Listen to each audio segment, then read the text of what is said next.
The Bundoran Weekly is brought to you by AIB, supporting local businesses in Bundoran. For more, see aib.ie.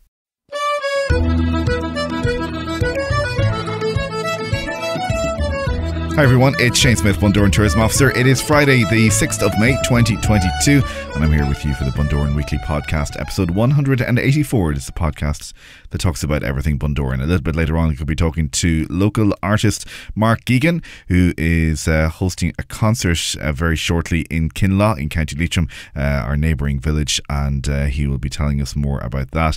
A big trad night happening there in a very unique location, so we'll be talking to him in a few moments' time. Teresa O'Neill will also be joining us from Bundoran Community Centre to tell us what is happening in our Bundoran Community Corner. Meanwhile, still lots of entertainment happening across the weekend here in Bundoran. Social dancing with John Malloy tonight at the Allingham. Doors open there at 8 o'clock. The Contractor then from 9:30 until 11:30 in the Coolmore Bar in the Allingham. Tomorrow night then Sinead McLaughlin in the Coolmore Bar from 8:30 until 10:30. Johnny Brady then in the Ballroom. Doors open there at 9:15pm, and that is also tomorrow night. Sunday evening from 5 till 7 in Key West, it's Mark Black. Kieran Mackery then from 7:30 until 9:30 in the Coolmore Bar. Monday it's the Contractor on Monday night, and then Tuesday night it is music with Tom Moran, both of those in the Coolmore Bar at the Allingham. In the Bird's Nest next door, you've got Gary Fitzpatrick there from 9:30pm tomorrow night, and Sunday it is music with Aidan Clarkin.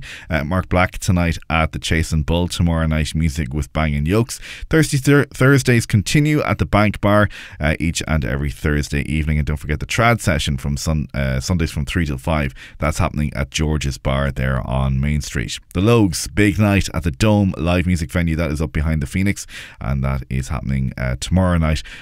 Doors open there at 10 o'clock for the Logues live at the Dome. Alan Chapman then tomorrow night at the Railway Bar, and you've got music at the Celtic Marine Bar as well across the weekend. And don't forget, at the Abbey Arts Centre in Ballyshannon, All My Sons is presented by the Ballyshannon Drama Society. It's on tomorrow night and on Sunday night then at 8pm, and that is the play that they have done and the drama that they've brought indeed all across the country to various drama festivals across the country, and they're getting another chance to perform it in front of their home crowd at the Abbey Arts Centre in Ballyshannon. It is called All My Sons, and as I say, it's on tomorrow night and on Sunday night at 8 o'clock at the Abbey Arts Centre. And down the road then at the Sandhouse Hotel in Rossnella, the Micheál O'Clery Summer School is happening right across this weekend. It's kicking off this evening and heading until Sunday, and you can find more details about that on last week's podcast. We talked to Fergus Cleary, who's the chairperson of the Micheál O'Clery Summer School, so you can find out more about that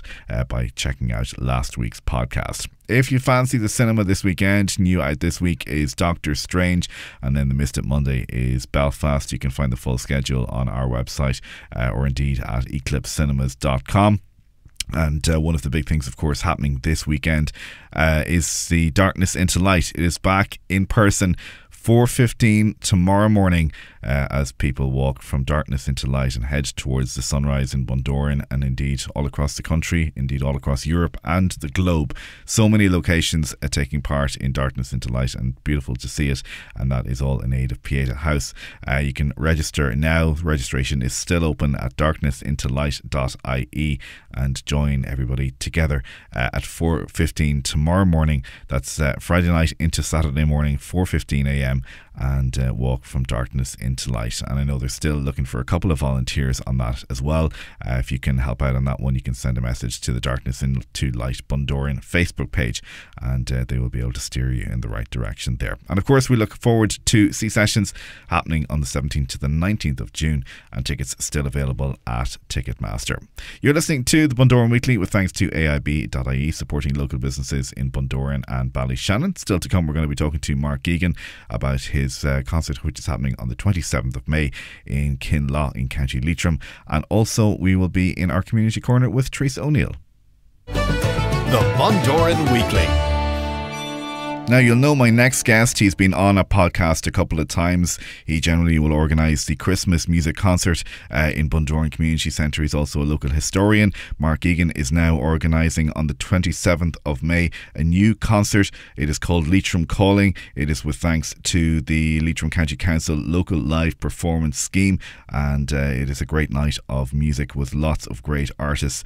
We also had a chat about his recent visit to Kosovo as well. But first, we spoke a little bit about the concert. Yeah, so the theme is Leitrim Calling, and it's music by a bunch of diverse artists who have who are either resident in Leitrim or from Leitrim or have some Leitrim connection.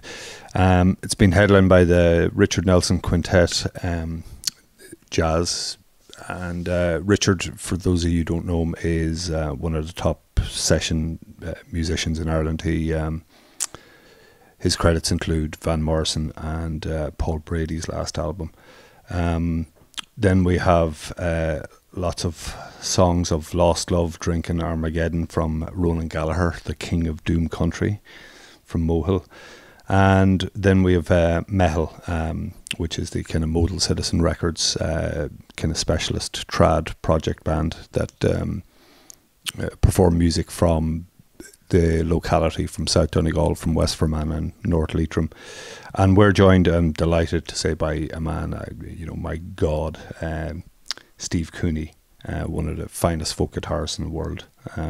He'll be joining us as our special guest, as will Rosie Stewart, who's kind of a living embodiment of the tradition, Shanno's tradition. And also one of our special guests is Mohammed Sifkan, who is now resident in Carrigan-Shannon. He used to live in Raqqa in Syria and had to clear out. That was the epicenter of the caliphate, so he had to get out pretty. And, Raqqa's loss is Leitrim's gain. Yeah, for sure. So a night of trad, or kind of a mixture of a lot of different trad, singer-songwriter, jazz, Syrian folk music. Wow. And Ronan would describe himself as genre fluid, which is, there's plenty of descriptions one could think of for his music. But yeah, as I said, songs of Lost Love, Drinking Armageddon, What about putting something like this together? How difficult was it to pull everybody together? Some aspects of it are quite straightforward, and some aspects are quite tricky to navigate. Some of the technical aspects, like the health and safety reports, and we're building a custom stage for the event. And we should also mention that it's in Kinlough Church of Ireland on the main street in Kinlough as well, which of course it is a beautiful venue, gorgeous, and just unique. Yeah, it is very unique and intimate as well. We're limited to about 120. About half the tickets are sold already, so get on it, folks. They're available in Spar or on Eventbrite.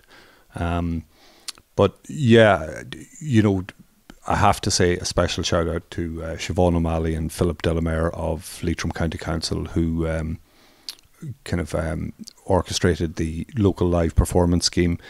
We applied for, got it, and with their support, we were able to put this concert on, and we're employing, I'd say, about 30-40 people in the entertainment industry. You know what I mean, and produce the department, for rolling out this scheme, because it does get the money out to the artists, and then that money goes back into the local economy. It's beautifully circuitous. It's all a part of keeping that music and the cultural economy alive. Exactly, and not only that, but the ticket sales then go directly to the church, which goes into a restoration fund. And there's some really positive things about that. The bishop came down recently, and he noted that the bell was working in the church because they restored it, and he said, everywhere I go, these Protestant churches on the border, they're dead or dying, whereas this one is vibrant. And he says, I strongly endorse the use of music, to kind of bring the community together, and to, as a fundraiser as well, to go back in. So it works, Absolutely. Yeah. So it's a big night. It's Friday the 27th. I should May. mention our MC as well. Do you know? Do you know him? Yeah, some dude. Guy, yeah, some guy. It's me. But if you haven't worked that one out, Friday 27th of May, 8 o'clock. Just about making sure that it's free in my own calendar. Doors at 7:30. There's info on modalcitizenrecords.com, and you can also search for it on Eventbrite. And of course, we will put the link in the podcast notes as well. And check out our Facebook, Instagram, Twitter feeds as well. So so good luck with the organising of that. We also wanted to have a chat with you because since the last time you were on the podcast, you have been to Kosovo. Yeah. And this is through your work. You're a lecturer in Derry. Yeah, in the Northwest Regional College in Derry, in music, of course. Yeah. And how did the trip to Kosovo come about? It was a funny way. Actually, kind of based on a conversation we were having about podcasts. So I started running a podcast unit, and there was an opportunity to collaborate with a sister college in Mitrovica in North Kosovo. So we did a podcast, and the college got wind of it, and they put in for an application with Turing funding, and we got the Turing funding for a mobility, student mobility, meaning we were going to take 20 students out there, and they were going to work with the students in Kosovo on producing a podcast about social issues and music and things like that, because Mitrovica is a divided city. There's a river that runs down it, and you've got the red, white and blue in Serbia in the north part of the city, and then in the south you've got the Albanians, and the two, they just really do not get on. So in many ways it's similar to Derry, stroke Londonderry, So that was the kind of angle. When we were out there, we went out on a recce mission to suss out the accommodation. I'm glad we did. Jesus Christ. It was, it was a mixed bag, to say the least. But anywho, when we went out there, the war kicked off, and everything just got shut down, basically. And I was telling you, so we were staying in the Serbian part of town, and just at the bottom of our hotel, there was this massive mural which said, Serbia is, Kosovo is Serbian. And then there was a picture of Crimea, and it says Crimea is Russian, so they were very clearly on the Russian side. Yeah. And then 200 meters away, you've got NATO on the bridge dividing the two, Wow. And then the Albanians, who are very clearly pro-Western, So you kind of got to see the war nearly kind of up close and personal. Yeah, well, more kind of the complex geopolitical narratives that are bubbling under the surface, and they are, and the thing is, I suppose I should say this, that my impression of Kosovo was that the Albanians were much more, I suppose, sophisticated than we would kind of, I know that might sound a little bit sanctimonious, but they are kind of portrayed, historically as being a backward society. They're hip, they're cool, same as us. And the Serbians are not the barbarians that they're portrayed to be either. They're very warm, very open. So it was mad interesting. But what's happening there, it's no coincidence that when Kosovo declared independence in 2008, that Russia invaded Georgia and started, Putin was like, okay, if you're going to unanimously declare, independent republics, when, places like Serbia claimed them for historical reasons, then, we're not going to play your game anymore, you know what I mean? And that's not meant in any way of an endorsement of what's going on. It's just kind of the realpolitik of what's happening on the ground in places like Mitrovica, And there's all sorts of stuff bubbling there. If anything, the trip kind of reinforced my opinion that as bad as things are in, say, a divided city like Derry, they're not as bad as they are in Mitrovica. You know what I mean? I don't see a good end game there anytime soon, I was talking to the hotel owner, and I told him I went to a place called Gavi Mestran, and Gavi Mestran it's kind of where it all started back in 1369. It was a big battle between the Turks and the Serbians, and it was the end of the Serbian kingdom. And they still go on about it, the way we still go on about the Battle of Boyne, but they have long memories, And I told him I was there, and that was the same spot where Milosevic got up and whipped the crowd into a frenzy, and he very quickly rose to the top on on a nationalist wave, you know, and then we know what happened with the Balkan Wars. So I said that to your man, and he says, my son, maybe Kosovo won't be Serbian, but he says, my grandson, it will be Serbian, you know. So it's kind of, that's the kind of mindset, you know.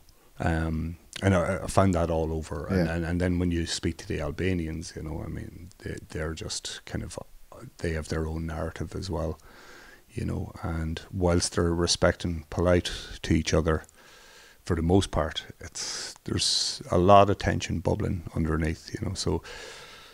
So anyway, yeah, we didn't get to bring the students out, but it's probably just as well, you know what I mean? Because I mean, for my students, a lot of them would be young enough, 17, 18, it'd be their first time outside of Derry, you know. Yeah. You bring them to that'd be a hell of a might as well bring them to Iraq, you know. You know. So, but an interesting trip, fascinating, absolutely fascinating. Yeah, big time. I mean, the Balkans is just a fabulous place. I mean, the food is excellent, you know. The music, brilliant. I got into Albania. I got about 5 meters inside Albania. The guy he says, I can let you out, but I can't let you back in. Oh, wow. I'd left my passport in the thing. I only had my driving license, so I thought you could get in, you know. But you know, we got a guy took us around, and you know, it's an easy enough country to navigate, you know. But absolutely stunning, beautiful place, very interesting. Very good. Yeah. Well, we look forward to hopefully when things settle down a bit, you'll be able to bring the students back out, and we'll hear some more about that in the time to come. Meanwhile, let us remind you again about Leitrim Calling, music from the Ridge County, Friday 27th of May.